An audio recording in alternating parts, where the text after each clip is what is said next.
Hi, I'm Laurence Knott, Sports Shrink, and today I would like to ask every golfer one question. Now, you may be familiar with the question of what would Jesus do? The purpose of this question is to prompt a moment of reflection before action, in looking for the inner answer as to the right thing to do. Inherent in this question is the presupposition that the choice Jesus would make would be to serve the greater good, to take ego out of the equation and to cause the least harm.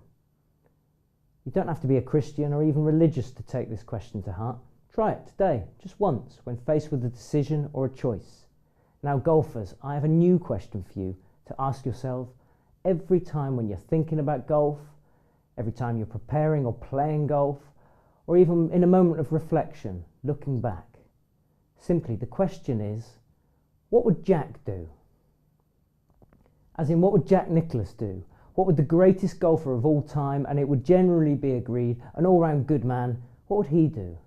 For you golfers looking for a role model to guide your golfing life, to help you focus on what you need to do to improve, look no further than the great man himself. Jack Nicklaus is famous for having won the most major championships, 18 of them. And it's also worth noting that Jack was second 19 times in major championships. What a record. Now, as a mind coach, I listen carefully to everything Jack has to say on the game. Next time you see or hear Jack talking about golf, you might notice how everything he says is imbued with the psychology of a winner.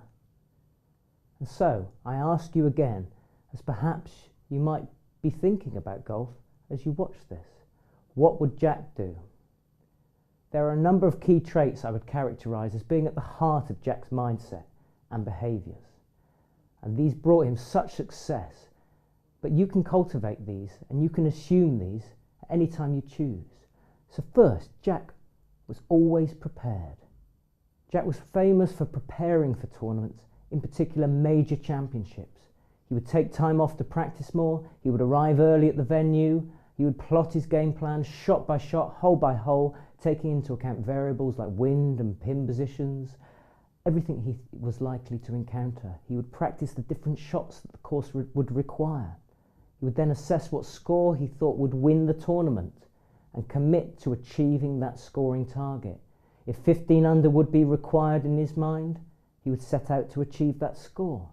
Likewise, if level par would be good enough, perhaps on a tough US Open track, he would go for par. As Jack once said, I never went into a tournament or round of golf thinking I had to beat a certain player. I had to beat the golf course. If I had to prepare myself for a major, went in focused and then beat the golf course, the rest took care of itself. Now, such meticulous preparation might not be a viable option for many golfers who have limited time and resources. But the next time you have a choice between sitting on the sofa watching TV or getting out for a bit of practice before a big match or tournament, ask yourself, what would Jack do? Or if you're playing a friendly on a Saturday and have a big match or competition on the Sunday, take mental notes of pin positions and the breaks on the greens, so you'll be ready for the next day. That's what Jack would do. Secondly, Jack has always advised that golfers should play to their abilities. Jack has suggested that every amateur golfer should set out on every round with the goal of shooting their handicap, as in play to your current ability. The purpose of this advice is that often amateurs and professionals overstretch themselves, setting unrealistic expectations of what they can achieve on any given day. In recent years, I've been working with a promising young professional golfer. One of his big career goals is to win the Open Championship. Recently, he reached local qualifying for the last step of the road to playing in the Open. His dad was already booking hotels for the Open before he had qualified. They were that confident. However, only 3 players could qualify out of a field of 80, which included many seasoned tour professionals. Qualification was a very tall order, particularly for a player with limited experience of professional golf and indeed no experience of links golf. I would have preferred him to set a goal of achieving a top 20 finish in the 36-hole qualifier. Technically failure, but in my opinion a valuable step towards the bigger goal. In the event, after a promising start on the front 9, it became apparent that one of the coveted top 3 spots was very unlikely to happen. Ultimately, I believe he had slightly unrealistic expectations, and whilst qualification was a remote possibility, it was likely to be a leap too far for the young apprentice. He had been lured by the big prize, the fulfillment of a dream, but I believe he would have had a better chance of actually getting himself in a position to qualify over the last few holes if he had set a more realistic scoring goal, whilst focusing on process, experiential and learning goals. Setting out to play to your current abilities creates a more focused mindset and results in both a more balanced mentality in the midst of a round and more realistic shot choices on any given hole. For example, a high handicapper playing the toughest 3 holes in the course can set a realistic goal of bogey on these 3 holes for every single round, rather than going for a big drive in the hope of being able to get home in 2 or in seeking to rescue par when out of position. Now, Jack was not renowned as one of the truly great ball strikers, although of course he was a big hitter and he had the uncanny ability to pull out the really big shot when it really mattered. Hale Irwin once said that when on the range back in the day, Jack was not playing shots any better than the other top professionals. They could do what he could do. What Jack could do was minimise the bad shots and play the right shot at the right time. Yes, he could shape shots according to the wind and shape of the hole to mitigate threats, using all those abilities beyond your average golfer, but he abided to the maxim that the best golfers take each hole on its merits, and where there is risk, shot selection is based on reducing the chance of dropping shots. Playing to your abilities can thus inform your goals for a tournament, round or hole. You would be surprised at the results. You may well play well under your handicap when you adopt this kind of approach. So thirdly, Jack would have a plan for every single shot. Jack would never play a shot without having a clear picture of the shot he wanted to play. He would assess the risks, check in with how he was feeling and commit to the shot with the greatest percentage chance of achieving his goal. Jack once said, "I never hit a shot, not even in practice, without having a very sharp in-focus picture of it in my head. First I see the ball where I want it to finish, nice and white and sitting up high on the bright green grass. Then the scene quickly changes and I see the ball going there, its path, trajectory and shape, even its behaviour on landing. And then there's a sort of fade out and the next scene shows me making the kind of swing that will turn the previous images into reality." Textbook visualization. Now, Jack had the advantage that many professional athletes have of a strong imagination and the ability to visualize. While self-taught is useful in asking yourself what you want to achieve, i.e. what's my strategy, what's my target, it's been proven there is a better chance of executing an intention if you can create a strong visual image of the event. This is what Jack was a master at.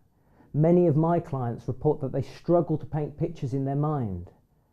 My response is that while some people possess more natural ability to visualize, it is a skill that can be developed. And there are many ways to train your mind to help you visualize more. One such method I recommend golfers is to try to close their eyes, recall a time when they were playing really well, and to tell me what they were feeling, what they were hearing, what they were thinking. And this process brings the experience to the forefront of their consciousness, and through prompting, as they experience that time in the present, pictures do start to form in their mind's eye. Another technique is to look at any object, say a piece of fruit, perhaps a lemon. Take 10 seconds to absorb all the information that you see and then close your eyes and describe the colours and textures you see. Then take another look, close your eyes again and imagine seeing the object from a different angle. Take another look and close your eyes and imagine the object moving around, spinning and oscillating, whilst you notice the colours, shades and textures. Do this every day over a period of a week and I guarantee you will be better able to visualise. Fourthly, Jack was a master at controlling his emotions.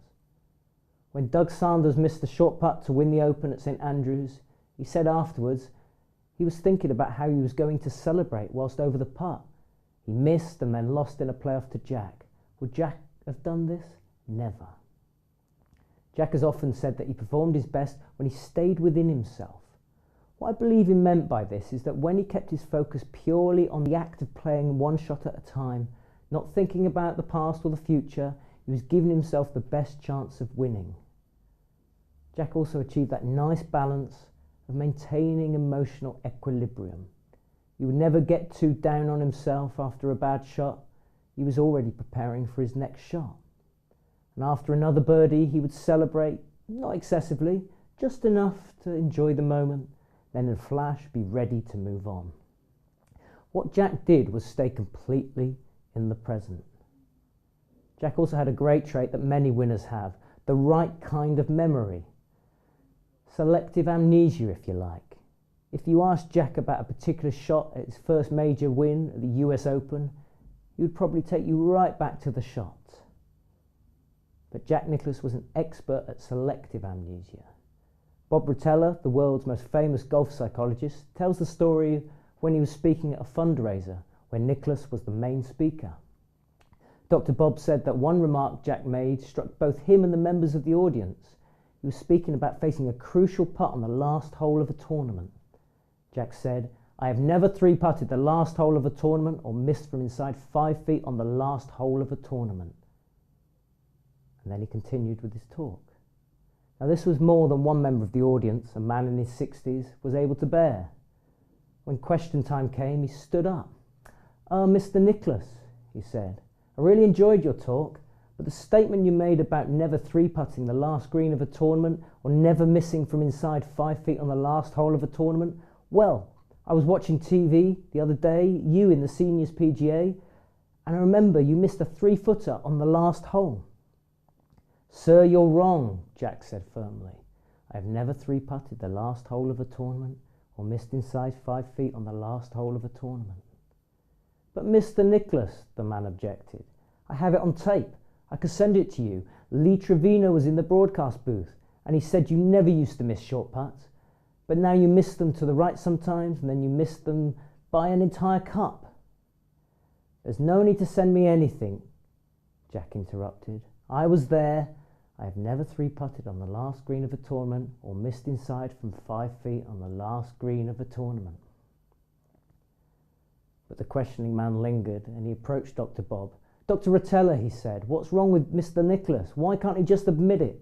You're the psychology expert. Can you explain it?" Dr. Bob asked the man whether he played golf. "Yes," he said. "What's your handicap?" Dr. Bob asked. "About 16, he said. "And if you missed a short putt on the last hole of a tournament, you'd remember it and admit it?" Dr. Bob observed. "Of course," the man admitted. "So, let me get this straight. You're a 16 handicap golfer and Jack Nicklaus is the greatest golfer ever and you want Jack to think like you?" Well, the man had no answer to this. So remember the good shots and consign your worst shots to history, never to be remembered.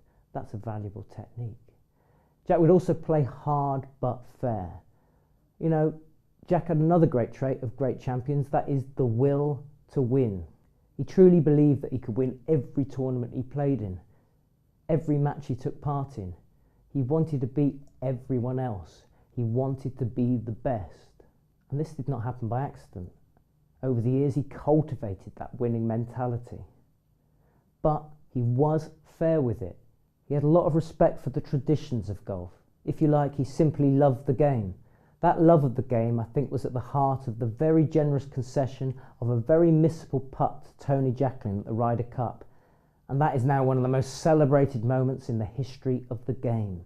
And finally, I think Jack achieved a nice balance between golf, family, and other interests.